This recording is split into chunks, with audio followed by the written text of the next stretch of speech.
استادوں کے استاد ہیں ملک محمد عمر افضل صاحب. خوشی کی بات یہ ہے کہ آج ہمارا اسلام آباد کا یوٹیوب چینل بھی اسٹارٹ ہونے جا رہا ہے, تو اس کی آج اوپننگ بھی ہوگی انشاءاللہ بعد میں. تو جتنے بھی لیکچرز ہیں اس نسبت سے, جتنے بھی پروگرامز ہوں گے اور جتنے بھی اسلام آباد بار کے اندر سیمینارز ہوں گے وہ سارے اویلیبل ہوں گے اس کے اوپر. میں بلا تاخیر دعوت دوں گا جناب محمد قمر افضل صاحب سے کہ بڑا اس پہ تشریف لائیں اور لیکچر.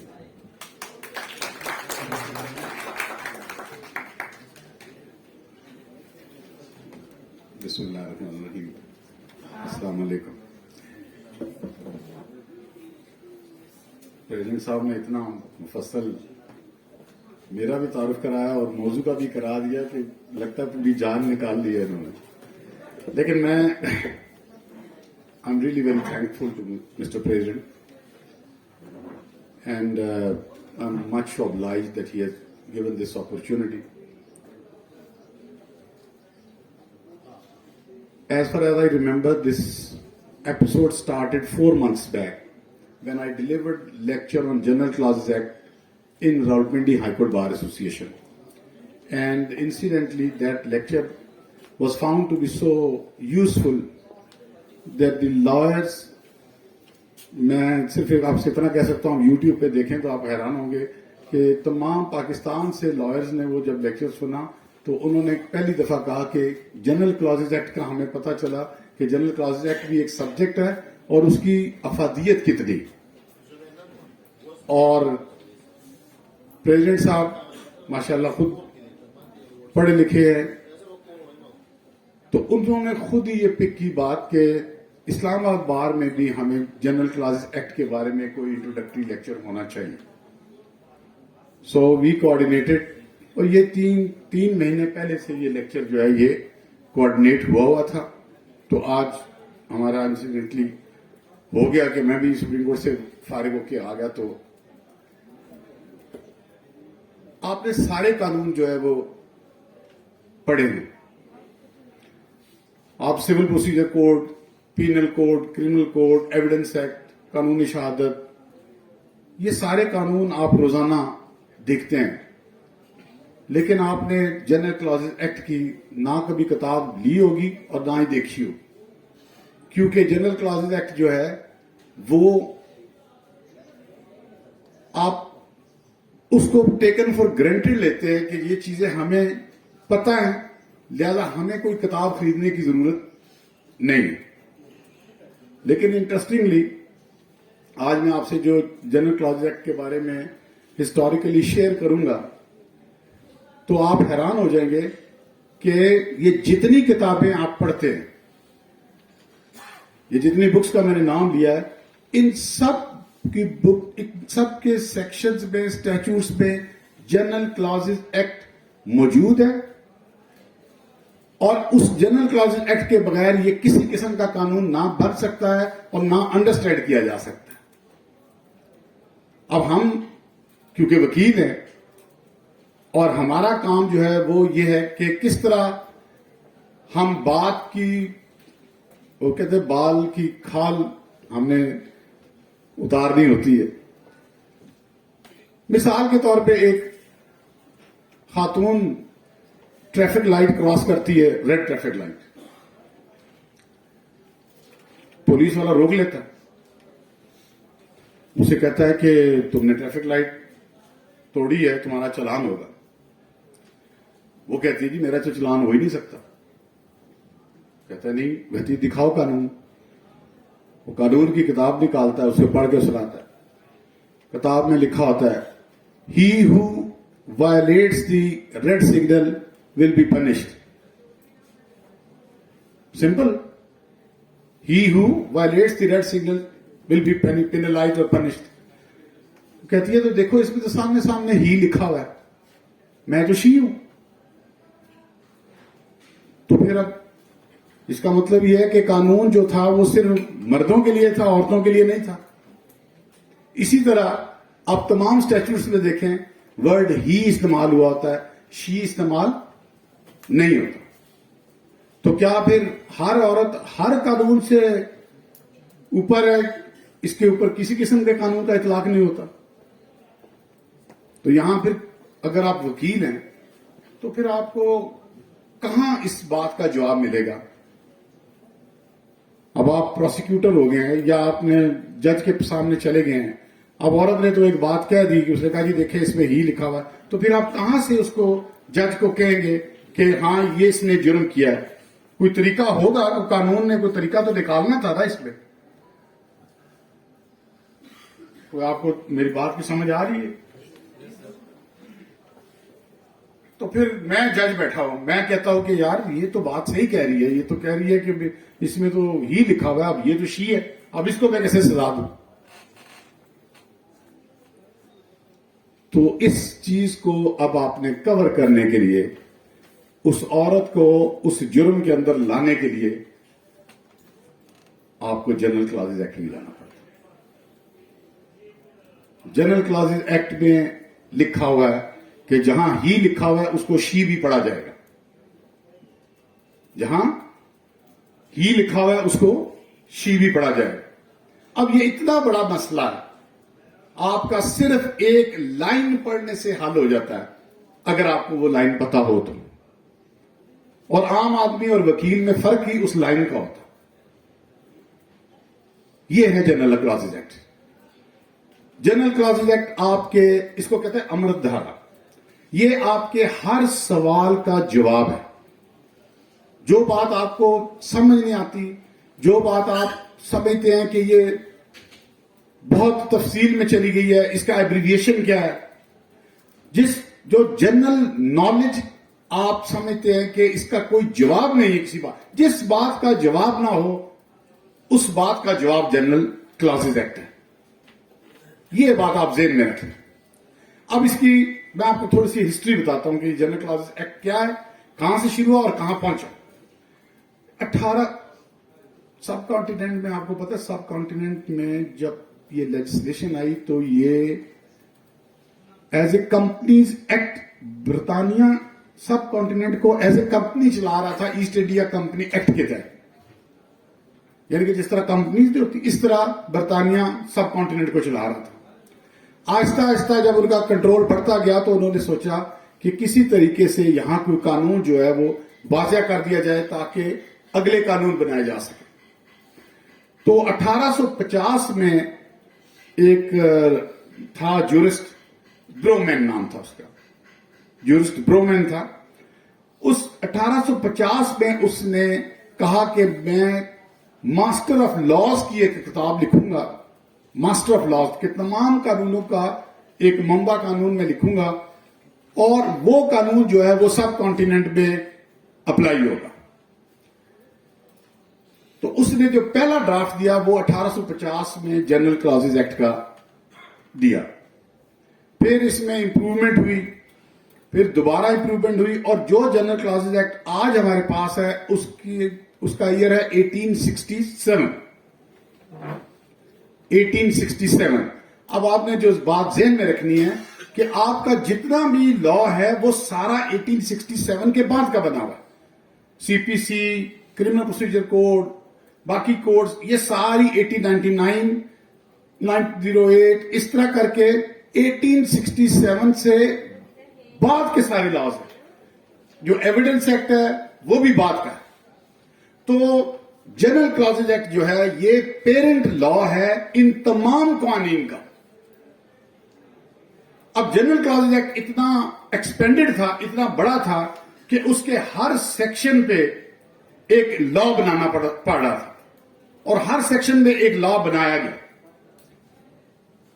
جنرل کلازز ایکٹ کا جب یہ سلسلہ شروع ہوا تو 1867 میں انہوں نے کہا جی کہ یہ جنرل کلازز ایکٹ کی تشریح کرتے ہیں کہ یہ جنرل کلازز ایکٹ ہے کیا. جنرل کلازز ایکٹ ہر قانون کی زبان ہے، یہ ہر قانون کا مطلب ہے. اب کس طرح میں آپ کو بتاتا ہوں.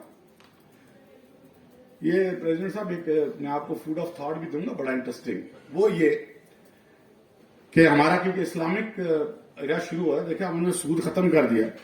اب آپ مجھے یہ بتائیں کہ جب آپ یہ ساری ریڈنگ کرتے ہیں ریگارڈنگ منتھس اینڈ ڈیز، تو اسلامک منتھ تو ڈفرنٹ ہے، اسلامک لاز بھی ڈفرنٹ ہے. میں آپ کو انٹرسٹنگلی بتاؤں، سپریم کورٹ میں کوئی 2-3 سال پہلے ایک بندہ آیا تو انہوں نے کہا جی لمیٹیشن ایکٹ کا اس کو پرابلم تھا. اس نے کہا جی اسلامک قانون کے مطابق جو ہے میں ود ان لمیٹیشن آیا. مصیبت بڑھ گئی. اب ججز اس کو انکار بھی نہیں کر سکتے. لیکن قانون میں کیا لکھا ہوا ہے؟ قانون میں یہ لکھا ہوا ہے کہ جو کیلنڈر ہوگا وہ گریگورین کیلنڈر برطانیہ کا کیلنڈر ہوگا, اور جو دن ہوں گے وہ بھی برطانیہ والے دن ہوں گے. اب یہ اسلامک اسٹیٹ میں اگر یہ بات دیکھی جائے تو یہ بظاہر بالکل غلط لگتی ہے. اگر آپ نے لمیٹیشن رکھنی ہے تو آپ اسلامک مہینے کے مطابق رکھیں, اسلامک دنوں کے مطابق رکھیں, لیکن یہ ایسا ہے نہیں. تو اس کا جواب اب جنرل جو انہوں نے کہا کہ جی منتھ جو ہے وہ میں اسلامک لوں گا, تو جواب کے لیے پھر جانا پڑا جنرل کلاسز ایکٹ میں. اور جنرل کلاسز ایکٹ میں یہ لکھا ہوا ہے کہ مہینے کا مطلب ہے گریگورین منتھ, جو کہ انگریزوں کا کیلنڈر ہے, اس کے مطابق مہینہ ہوگا. اور جو دن بھی ہے وہ بھی 24 گھنٹے کا دن ہوگا, یہ چاند والا دن نہیں ہوگا. اور اس 24 گھنٹے کے دن کے مطابق جو وہ آپ کی کیلکولیشن ہوگی. اب دیکھیں یہ بہت بیسک چیزیں تھیں جو کہ جنرل کلاسز ایکٹ کے ذریعے ہی کنٹرول کی جا رہی تھی. اب جنرل کلاسز ایکٹ میں دوسری جو اہم بات آئی وہ تھی کہ یہ جو ناپنے تولنے کا نظام ہے. اب بہت ساری چیزیں آپ نے کیونکہ انہیرنٹ نالج کے طور پہ لے لی ہیں, لیکن مقصد اس لیکچر کا یہ ہے کہ یہ جو نالج آپ کے پاس آیا ہے, یہ جو گفتگو ہم کرتے ہیں عدالتوں میں, یہ ساری کہیں نہ کہیں لکھی ہوئی ہے. مثال کے طور پہ اگر آپ نے ایک چیز, یہ میز ناپنا ہے اور اس میز کو آپ نے بتانا ہے کہ یہ 2 فٹ ہے, تو اب 2 فٹ جو ہے وہ ڈائریکشن اس کی طے کرنے کے لیے کہ یہ فٹ جو ہے یہ یہاں سے سیدھا اس طرف آئے گا, یا یہ فٹ نیچے جائے گا, یا یہ فٹ ٹیڑھا ہو کے جائے گا, یہ ایک بہت بڑی کنفیوژن ہے اگر آپ غور سے دیکھیں. میں کہتا ہوں کہ جی میں نے جو فٹ ناپنا ہے وہ میں اس طرح ناپوں گا, آپ کہتے ہیں جی میں سیدھا ناپوں گا, کوئی کہتا ہے جی میں گول کر کے ناپوں گا. تو پھر اس کو طے کیسے کریں کہ فٹ کیسے ناپنا ہے؟ اب آپ کو کیونکہ پتا ہے کہ آپ کے دماغ میں ایک بات بیٹھی ہے کہ فٹ آپ نے اس طرح فٹ کرنا ہے تو فٹ اس طرح ہوگا, یہی بات ہے نہیں. لیکن یہ پہلے کہیں قانون بنا ہے کہ فٹ سیدھا ہوگا بالکل. وہ گولائی والا اور زگ زیگ والی بات جو ہے وہ ختم کی گئی ہے کسی قانون میں, اور وہ ہے جنرل کلاسز ایکٹ, جس میں یہ لکھا ہوا ہے کہ فٹ جو ہے وہ سیدھا ہو سکتا ہے, یہ اس طرح کر کے فٹ آپ نہیں کر سکتے, یا گول کر کے آپ فٹ نہیں کر سکتے. فٹ آپ نے ایک پوائنٹ سے لے کے سیدھی لائن میں فٹ رکھنا.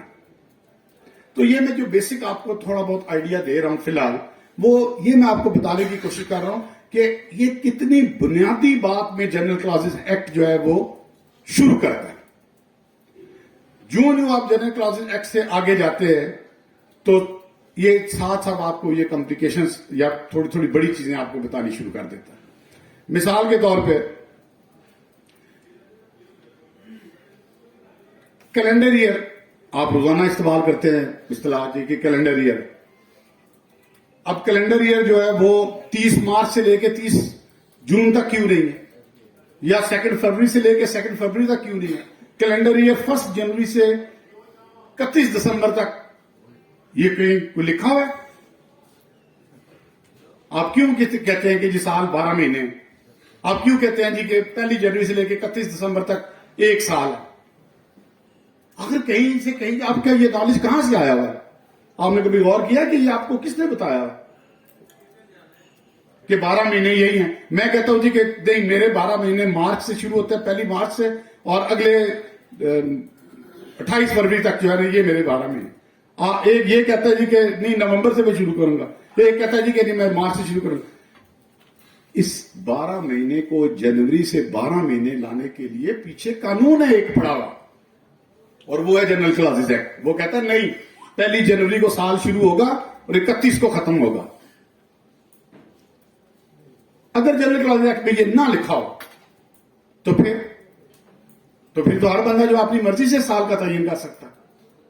دس is the importance of general clauses act. General clauses act آپ کو وہ باتیں بتاتا ہے جو آپ سمجھتے ہیں کہ گارنٹیڈلی یہ باتیں پہلے ہی ہمیں پتا تھی یا یہ پہلے ہی سیٹل ہوئی. یہ سیٹل نہیں ہوئی تھی, یہ جنرل کلاسز ایکٹ نے سیٹل کی ہیں تو پھر یہ آگے چلیے.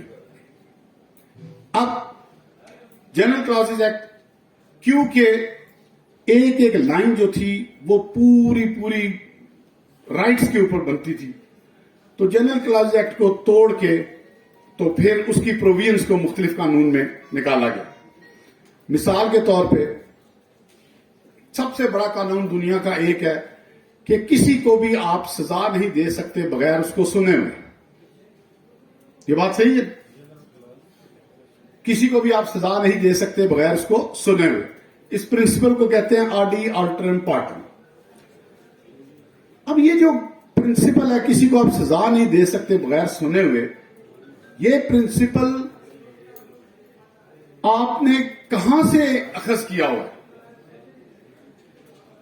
ایک تو تھا کہ جی ماشاءاللہ قرآن پاک سے آئی یہ بات، دوسرا یہ ہے کہ سوسائٹی کا نام ہے. لیکن جو کوڈیفائیڈ لا ہے وہ جنرل کلاسز ایکٹ ہے، جو پہلی دفعہ یہ ڈٹرمن اور ڈکلیئر کرتا تھا کہ آپ کسی کو بھی سزا نہیں دے سکتے بغیر سنے ہوئے. یہاں سے سویلائزیشن جو ہے وہ شروع ہوئی تھی، اور اس سویلائزیشن کا یہ امپورٹنٹ تھا. اسی کے ساتھ ایک اور کلاس آ جاتی ہے اس کی، وہ کہتا ہے کہ اگر تم کسی کو سزا دو گے یا کوئی فیصلہ کرو گے تو تمہیں ہر صورت اس کی ریزننگ دینی پڑے گی. اب آپ ججمنٹس دیکھتے ہیں 20 صفحوں کے فیصلے ہیں، تو کیا جج کیوں وہ لکھ رہا ہے 20 صفحے؟ کیا وہ غیر ضروری ہے یا کسی قانون کے وہ تحت ہو کے وہ لکھ رہا ہے؟ یس، جنرل کلاسز ایکٹ کہتا ہے کہ جب بھی فیصلہ کرو گے تمہیں اس میں ریزننگ دینی پڑے گی. تم ریزننگ کے بغیر کوئی فیصلہ نہیں کر سکتے. آپ کو پتا ہے کہ آرمی کی جو ججمنٹس آتی ہے، یہ جو آرمی فیلڈ مارشل کورٹس ہیں، اس میں صرف 2 لفظ لکھے جاتے ہیں. جس کو سزا دینی ہے کنوکٹڈ، جس کو بری کرنا ہے ایکویٹل. اس میں کوئی ریزننگ نہیں دی جاتی. اور اس قانون میں اسپیشلی لکھا ہوا ہے کہ جنرل کلاسز ایکٹ جو ہے وہ آرمی ایکٹ پہ اپلائی نہیں ہوتا. اسی لیے ہم کہتے ہیں کہ یہ جو مارشل لا ہے، یہ جو آرمی لاز ہے، یہ انسانیت کے حقوق کے منافی لاز ہے. تو جنرل کلاسز ایکٹ آپ کو وہ بیسکس چیزیں دیتا ہے جس چیزوں سے آپ کے رائٹس کی جورسپروڈنس جو ہے وہ ایوالو ہوتی ہے. اب جب جنرل کلاسز ایکٹ آپ دیکھتے ہیں تو آپ کے سامنے سب سے بڑا پریپوزیشن ایک آ جاتی ہے. مثال کے طور پہ ایک قانون ہے، وہ قانون بنا ہے سے ایک قانون پاس ہوا 2000 میں. 2010 میں اس قانون کو ختم کر دیا گیا. بلکہ میں آپ کو ایک مثال کے ذریعے واضح کرتا ہوں. ایک قانون بنا، اس کے تحت لوگوں کو ملازمت دی گئی 2000 میں. 2010 میں وہ قانون ختم ہو گیا. تو جن کو ملازمت دی گئی، کیا ان کو 2010 میں پھر نکال دیا جائے گا؟ ایک قانون تھا 2000 میں بنا، جس کے تحت اپوائنٹمنٹس کی گئی، جس کے تحت تنخواہیں دی گئی، جس کے تحت سارا نظام بن گیا تھا. پارلیمنٹ نے کہا 2010 میں کہ یہ ہم قانون ختم کر رہے ہیں. تو مجھے آپ بتائیں کہ جو لوگ اپوائنٹ ہوئے ہوئے تھے، جو سسٹم سارا اس قانون کے تحت 2010 تک چل رہا تھا، کیا وہ بالکل ختم ہو جائے گا؟ ابالش ہو جائے گا؟ وہ جو بندے بیٹھے ہوئے تھے، کیا ان کی تنخواہیں بند ہو جائیں گی؟ ایک اناملی آ گئی نا، کریٹ ہوگی. اب قانون 2010 میں وہ ختم ہو چکا ہے. یہاں آ کے پھر آپ کو جنرل کلاسز ایکٹ جو ہے وہ بچاتا ہے. وہ یہ section 6 of general clauses act. وہ کہتا ہے کہ اگر ایسی سچویشن ہوگی تو جو کچھ تم نے ان 10 سالوں میں کیا ہوا ہے وہ سارے کا سارا پروٹیکٹڈ رہے گا. وہ سارے کا سارا پروٹیکٹڈ رہے گا. اور 2010 میں اگر قانون ختم بھی ہو جائے تو یہ جو سارا کچھ چل رہا ہے سلسلہ، یہ اسی طرح ہی چلتا رہے گا. اگر جنرل کلاسز ایکٹ کی یہ سیکشن 6 نہ ہوتا تو سسٹم کسی صورت بھی آگے چل ہی نہیں سکتا تھا. کیونکہ جو ہی قانون ختم ہوتا ہے، ساتھ ہی اس کے پیچھے جتنا بھی کام ہوا ہوتا ہے وہ سارا جو ہے نل اینڈ وائڈ ہو جاتا ہے. تو اب آپ اس سے اندازہ لگائیں کہ جنرل کلازز ایکٹ کی سیکشن 6 جو ہے اس پورے 10 سال کو وہ پروٹیکٹ کر دیتی. اب اسی طرح فرض کر لیا کہ ایک شخص نے کوئی جرم کر دیا. اب وہ جرم کیا مطلب قتل ہو گیا اینٹی ٹیررزم کے ایکٹ کے تحت 2003 میں. 2003 سے اس کا مقدمہ چل رہا ہے. 2010 میں آ کے وہ پروویژن جو ہے وہ ختم کر دی جاتی ہے. جب وہ 2010 میں پروویژن ختم کر دی جاتی ہے, وہ شخص درخواست لے کے آ جاتا ہے, کہتا ہے جی کہ اب 2010 میں تو یہ جرم ہی ختم کر دیا گیا, تو جناب مجھے تو اب آپ چھوڑ دیں, کیونکہ میں تو جو جرم کیا تھا وہ 2003 میں کیا تھا. تو کیا قانون اس کو چھوڑ دے گا یا چھوڑ دینا چاہیے؟ کس قانون کے تحت آپ اس کو بند رکھ سکتے ہیں؟ جنرل کلازز ایکٹ کے تحت. جنرل کلازز ایکٹ یہ کہتا ہے کہ جس قانون کے ہوتے ہوئے تم نے جو جرم یا ایکٹ کیا تھا تمہیں اسی قانون کے ذریعے ہی ہینڈل کیا جائے گا, اسی قانون میں ہی ڈیل کیا جائے گا, تمہیں چھوڑا نہیں جا سکتا بے شک یہ قانون ختم ہو گیا. اب یہ سچویشن اتنی ہائپر ٹیکنیکل سچویشنز تھی جو کہ جنرل کلازز ایکٹ جو ہے یہ لک آفٹر کر رہا تھا. اسی طرح سیکشن 21 آ گیا. دو پارٹیاں جب آپس میں معاہدہ کریں گی تو معاہدے کی ویلیو اس وقت مانی جائے گی جب معاہدہ تحریر میں ہوگا. اگر معاہدہ تحریر میں نہیں ہوگا تو اس کی ویلیو نہیں ہوگی. تو جنرل کلازز ایکٹ پہ میں اس سے زیادہ اس لیے نہیں آپ کو چھیڑوں گا یا بتاؤں گا کیونکہ جنرل کلازز ایکٹ جو ہے وہ اس حد تک ضروری تھا کہ اس نے اب آپ کو اتنا وہ پڑھا دیا آپ کے اندر کہ اب آپ کو اس کو پڑھنے کی ضرورت نہیں ہے. یہ آٹومیٹکلی چیزیں اب آپ کا آنسر نکال لیتی ہیں, جس کی وجہ سے آپ جنرل کلازز ایکٹ کی کتاب نہیں خریدتے, کیونکہ آپ نے کبھی مہینے کو چینج نہیں کرنا, آپ نے کبھی 12 مہینے کا سیکوینس چینج نہیں کرنا, فٹ کی نپائی چینج نہیں کرنی, ہی اور شی کو آپ نے دونوں کو اکٹھا پڑھ نہیں پڑھنا. لہذا یہ چیزیں اب آپ کے نالج میں اتنی سما چکی ہیں کہ آپ کو لگتا ہے کہ جنرل کلازز ایکٹ پڑھنا جو ہے وہ فضول ہے. لیکن جنرل کلازز ایکٹ کس طرح آپ پہ ابھی بھی بھاری ہے یا ابھی بھی حاوی ہے یا ابھی بھی آپ کی ضرورت ہے, اس کی سب سے بڑی مثال یہ ہے کہ آج اگر آپ انٹرسٹڈ ہوں تو آپ دیکھیے گا کہ جو کانسٹیٹیوشن ہے, ہمارا کانسٹیٹیوشن, انڈیا کا کانسٹیٹیوشن, بنگلہ دیش کا, امریکہ کا, یہ سارے یہ بات آپ نے میری نا غور سے سننی ہے اور اس کو پلیز انڈرسٹینڈ کرنا ہے, کیونکہ میں سمجھتا ہوں یہ بس پوائنٹ ہے اس پورے لیکچر کا. پورے کا پورا جنرل کلازز ایکٹ کانسٹیٹیوشن کے اندر کنورٹ کر دیا ہے. اس لیے آپ جنرل کلازز ایکٹ نہیں پڑھتے, اس کا نام چینج ہو گیا. جنرل کلازز ایکٹ کا نام ہے اس وقت کانسٹیٹیوشن. تو یہ کانسٹیٹیوشن کیونکہ آپ پڑھتے ہیں, ہر پروویژن جنرل کلازز ایکٹ کی آپ کانسٹیٹیوشن میں پڑھتے ہیں, جس کی وجہ سے آپ جنرل کلازز ایکٹ کو نہیں پڑھتے یا آپ اس کی کتاب نہیں لیتے. This is to be honest the basic argument جو میں ڈیولپ کر رہا تھا اس پورے لیکچر میں, جنرل کلازز ایکٹ کے میرے دوسرے لیکچر میں, کہ جنرل کلازز ایکٹ اب کانسٹیٹیوشن بن گیا اور کانسٹیٹیوشن کی امپورٹنس آپ کو پتا ہے کہ آئین کی امپورٹنس کتنی ہے. تو آج اگر میں آپ سے کہوں یا آج اگر جنرل کلازز ایکٹ کی پروویژنز کانسٹیٹیوشن سے نکال دے تو آپ دیکھیں گے کہ کانسٹیٹیوشن میں کوئی پروویژن ہے ہی نہیں. مثال کے طور پہ آپ کو میں نے ایک پروویژن بتائی سیکشن 6 کہ جی ریپیل جو ہوگا, قانون ختم ہوگا تو اس کا کیا ایفیکٹ ہوگا. اس کو آپ دیکھیں, آپ آرٹیکل نکالیں 264, آپ 264 میں دیکھیں گے یہی آرٹیکل پورا جنرل کلازز ایکٹ کا اس میں. فنڈامنٹل رائٹس آپ کے شروع ہوتے ہیں 2 سے, آرٹیکل 2 سے لے کے آرٹیکل 25 تک. یہ 25 کے 25 جو ہیں یہ جنرل کلازز ایکٹ سے اٹھا کے ٹائپ ہوئے ہیں. اس کے بعد آپ آ جائیں, جتنا بھی آپ کا سبسٹینشل کانسٹیٹیوشنل پروویژنز ہے, دیکھیں 2 طرح کی پروویژنز ہوتی ہیں, ایک ہوتی ہے سبسٹینشل اور ایک ہوتی ہے پروسیجرل. جو پروسیجرل ہے وہ چینج ہوتی رہتی ہے, لیکن کانسٹیٹیوشن کی 90% جو سبسٹینشل پروویژنز ہے وہ سب کی سب جنرل کلازز ایکٹ کا ایگزیکٹ ریپلیکا اور وہ سمجھ لے فوٹو اسٹیٹ ہے. مثال کے طور پہ ابھی میں نے آپ کو کہا آڈی آلٹر پارٹن کا کہ جی آپ بغیر سنے کسی کو آپ فیصلہ نہیں کر سکتے. ڈگنیٹی آف مین کہ انسان کی جو ڈگنیٹی ہے وہ سب سے عظیم ہے. اسی طرح right to life, right to liberty, right to association, right to property, right to hold property, یہ سب کی سب کلازز جنرل کلازز ایکٹ کی ہیں. لیکن کس کا حصہ بن گئی ہیں؟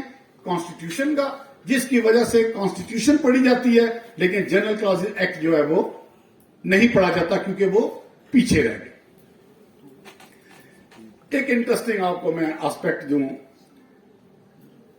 کہ جب آپ پریکٹس کرتے ہیں, جب میں اب 35 سال ہو گیا پریکٹس کرتے ہوئے,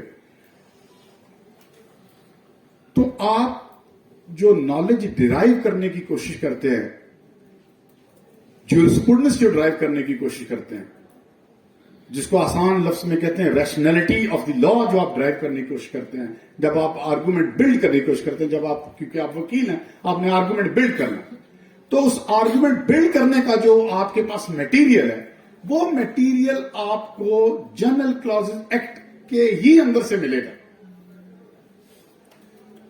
میں آج لانا چاہ رہا تھا لیکن میں جلدی میں سپریم کورٹ سے ادھر آ گیا. میرے آفس میں جنرل کلازز ایکٹ کی اتنی موٹی کتاب پڑھی, کم از کم 2-2.5 ہزار صفحے کی کتاب, میں نے یہ انڈیا سے منگوائی تھی کتاب. تو اگر یہ سبجیکٹ اتنا سمپل ہے یا اتنا اگنوریبل ہے تو اتنی بڑی بکس اس میں لکھی نہیں جاتی. اب کرتے کیا ہیں جو ماڈرن جورسٹ ہیں, وہ یہ کرتے ہیں کہ آپ کانسٹیٹیوشن کی کوئی پروویژن لیں, اس پروویژن کو جائیں جنرل کلازز ایکٹ میں, اس سے اس کو نکالیں, اور اوریجنل جو ٹیکسٹ ہے جنرل کلازز ایکٹ کا, وہ جب آپ اس کے ساتھ بیٹھ کے اینالائز کرتے ہیں تو آپ کو آسانی سے مطلب سمجھ آ جاتا ہے. کیونکہ ہمارا جو ڈرافٹس مین ہے, جو کانسٹیٹیوشن بنا رہا ہے, یا جو نیو اسٹیچوٹ لاز آتے ہیں, یہ ہمیں نہیں سمجھ آتے تو آپ کو کیا سمجھ آنے ہیں. اس لیے کہ یہ جنرل کلازز ایکٹ کی ڈیفینیشنز کو جب انہوں نے چینج کیا تو چینج کرنے کی وجہ سے جو آسان چیز تھی وہ مشکل ہو گئی, جو آسان چیز تھی وہ مشکل ہو گئی. اور اب اس مشکل میں اتنے برے آپ پھنسے ہوئے ہیں کہ میں آپ کو ایز اے پروفیشنل, اب میں نا اپنے دوسرے ٹاپک میں آنے والا ہوں, اس کو اس سے زیادہ میں نہیں کروں گا, کہ جو پریکٹس ہے ہائی کورٹ کی پریکٹس سول کورٹ کی پریکٹس سے بہت مختلف ہے. ہائی کورٹ کی پریکٹس میں آپ کو ذہن لڑانا پڑتا ہے, سول کورٹ کی پریکٹس میں آپ کو فائل پڑھنی پڑتی ہے. یہ میری بات یاد رکھیں, ہائی کورٹ میں ذہن ہے, سول کورٹ میں فائل ہے. ہائی کورٹ میں, سول کورٹ میں فیکٹس ہے, ہائی کورٹ میں فیکٹس نہیں ہے. ہائی کورٹ میں لا ہے.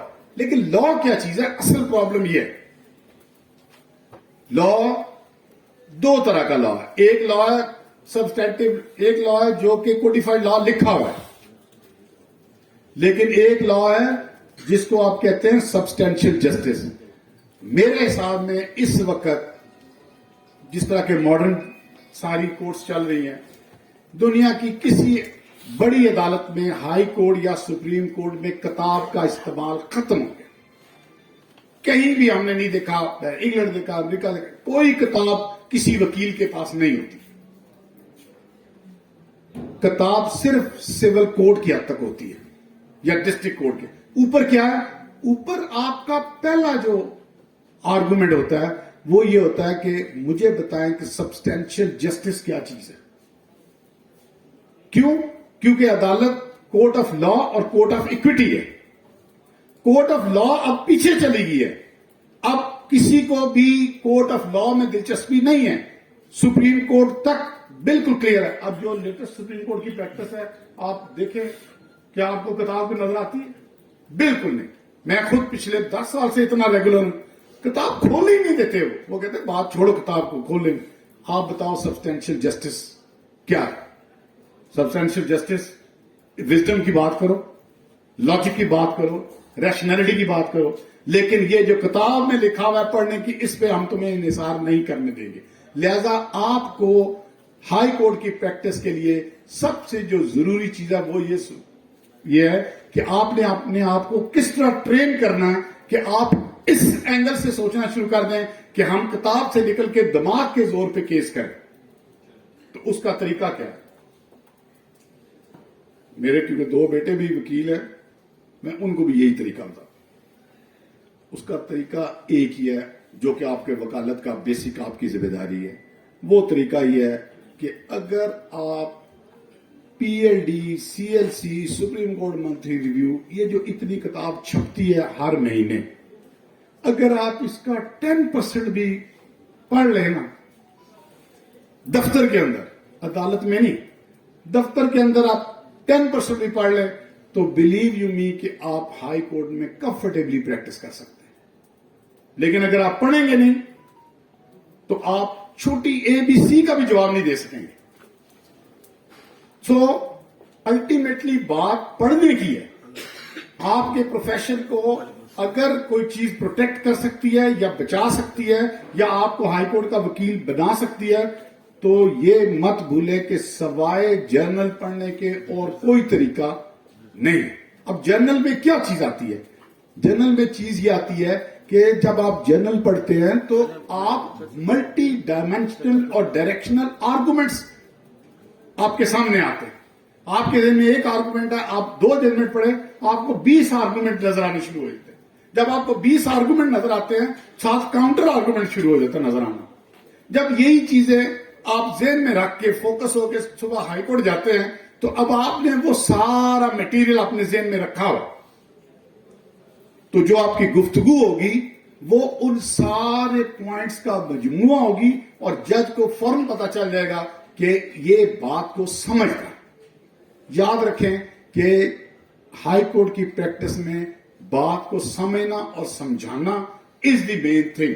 File is not the main thing. File آپ نے دفتر میں پڑھنی ہے ساری.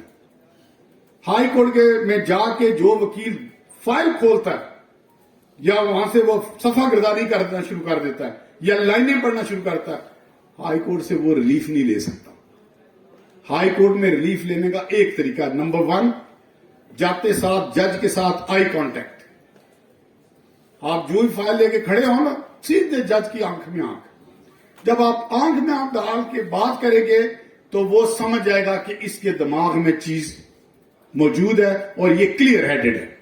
لیکن جب آپ جو ہی جاتے ساتھ ہی فائل کھولنی شروع کر دیں گے، وہ جج آپ کو اوپر سے دیکھ رہا ہے، وہ سمجھ گیا کہ اس کے پاس کچھ بھی نہیں.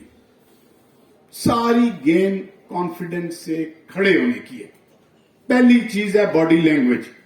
یاد رکھیں، باڈی لینگویج آپ کا آدھا کیس ڈیسائیڈ کرتی ہے.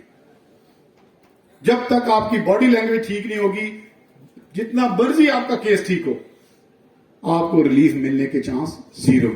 اب ریلیف کیا چیز ہے؟ لیکن ریلیف 2 قسم کی. انفارچونیٹلی ہمارے ہاں ریلیف جس طرح کہ ہماری آپ سمجھ لیں کلچرل ایک چیز ہے کہ ہمیں جلدی جلدی ہر چیز کا حل چاہیے. بندہ قتل کر کے آتا ہے، آ کے کہتا ہے جناب میں نے ضمانت کرا. ضمانت کے علاوہ وہ اور کوئی بات نہیں کرتا. قتل کر آیا، سارا کچھ ہو گیا، کہتا ہے ضمانت کرا دو. اب ضمانت اور سزا میں اس کو کوئی فرق پتہ ہی نہیں. وہ کہتا ہے ضمانت ہو جائے، سزا بعد میں چاہے پھانسی بھی لگ جائے تو خیر. اسی طرح سول کیس میں آپ کورٹ میں جاتے ہیں، سوائے اسٹے کے آپ کے دل و دماغ میں اور کوئی بات ہوتی نہیں، کیونکہ جو آپ کا کلائنٹ ہے وہ سوائے اسٹے کے کوئی اور بات سننا بھی نہیں چاہتا اور کرنا بھی نہیں چاہتا. آپ اسے کہہ دیں ایک دفعہ کہ اس میں اسٹے کی ضرورت نہیں ہے، آپ یقین کریں کہ وہ ناراض ہو جائے گا. وہ کہ میں نے تو اسٹے لینا، میں نے ہر صورت اسٹے لینا. اب یہ پتہ ہی نہیں کہ اسٹے کی ویلیو کیا ہے یا اسٹے کی ضرورت ہے کہ نہیں. آپ کو پتہ ہے، آپ ماشاءاللہ کام تو کر رہے ہیں لیکن مجھ سے کم ہی کیا ہوگا. آپ مجھے یہ بتائیں کہ یہ جو اصول ہے لس پینڈس کا، اس کا کیا مطلب ہے؟ لس پینڈس سیکشن 52 ہے ٹرانسفر آف پراپرٹی ایکٹ کا. اس کا مطلب یہ ہے کہ جس دن آپ نے جو کیس فائل کیا، آٹومیٹیکلی سب چیزیں اسی جگہ رک جائیں گی جب تک کیس کا فیصلہ نہیں ہوتا. لیکن اس کے باوجود آپ دیکھیں میری پریکٹس، آپ کی پریکٹس، سب کی سب